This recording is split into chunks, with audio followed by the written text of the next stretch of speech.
ছেলে একটা। আমি লোকটাকে বললাম, তুই দেখি বেশি কথা কস, আয় জায়গা পাট খেতে। লোকটি বলল, এই ছেলে কি শুরু করেছে এসব। আমি বললাম, হিসাব বুঝো না, দুধু খাও।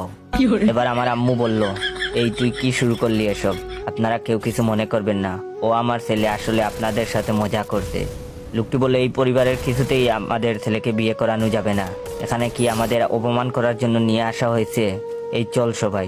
সবাই চলে গেল রাগ করে। আম্মু আমার কাছে এসে বলল, তুই এটা কি করলি? তুই জানিস তোর জন্য তোর বোনের কত বড় ক্ষতি হয়েছে? আমি বললাম, আমি একবারও বলছি আমি নির্দোষ? আম্মু বললেন, তুই এত বড় একটা কাজ করে এখনো একথা বলছিস? আমি বললাম, আমি নির্দোষ দাবি করছি না। আমি যখন জানি আমি দোষী, তখন আমি কেন নিজেকে নির্দোষ দাবি করব? আমি দোষী। আমি কি আপনাদের একবারও বলছি আমি নির্দোষ? তখন আমার আবেগ কাজ করছে, বিবেক কাজ করে নাই। পৃথিবীর সব থেকে বড় আদালত হচ্ছে মানুষের বিবেক। তখন যদি আমার বিবেক কাজ করত, তাহলে আমি এত বড় পাপের মধ্যে জড়িয়ে যেতাম না।